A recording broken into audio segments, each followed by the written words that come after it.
हळदीहून परतत असताना कारच्या भीषण अपघातामध्ये नवरदेवाचा मृत्यू झालाय। आठवडाभरानं होणाऱ्या विवाहाची तयारी करणाऱ्या तरुणांसह मित्र ठार झालेले आहेत। भरधाव वेगामुळे नियंत्रण सुटलेल्या कारनं पुलाच्या कठड्याला धडक दिल्यानं 2 तरुणांचा अपघातामध्ये जागीच मृत्यू झालाय, तर 1 जण गंभीर जखमी आहे। ही घटना नाशिक मुंबई महामार्गावर शहापूरच्या आडगाव जवळच्या संगवी कॉम्प्लेक्स परिसरामध्ये घडली आहे। मृतामधील मयुरेश चौधरी या तरुणाचा 2 डिसेंबरला विवाह होणार होता। या संदर्भात आणखी माहिती आमचे प्रतिनिधी उमेश आपल्यासोबत आहेत। उमेश, शुभकार्य घडणारच होतं 6 ते 7 दिवसात, त्या अगोदरच या तरुणावर काळाचा घाला। कसा घडला नेमका हा अपघात?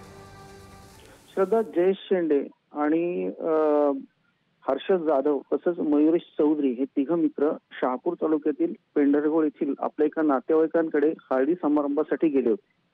परतत असताना मुंबई नाशिक महामार्गावरील आडगाव जवळ असलेल्या एका कॉम्प्लेक्स जवळ त्यांच्या गाडीवरचं नियंत्रण सुटल्यामुळे खूप भीषण असा अपघात झाला, ज्यात त्या म्हणजे कारची अक्षरशः डावी बाजू पूर्णपणे कापली गेली। या अपघातामध्ये मयुरेश चौधरी आणि जयेश शेंडे या 2 तरुणांचा जागीच मृत्यू झाला। दुर्दैवाची गोष्ट म्हणजे अशी की यातला मयुरेश चौधरी जो आहे याचा 2 डिसेंबर रोजी विवाह होणार होता आणि त्या पत्रिका वाटपाचं काम देखील तो त्यावेळेस करत होता।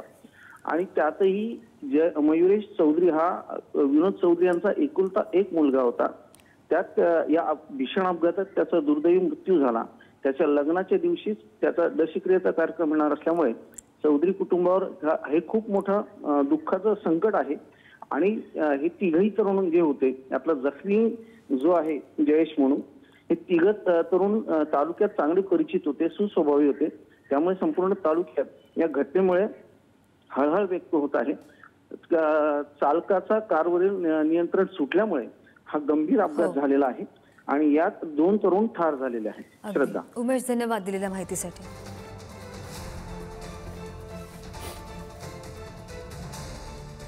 Thank you.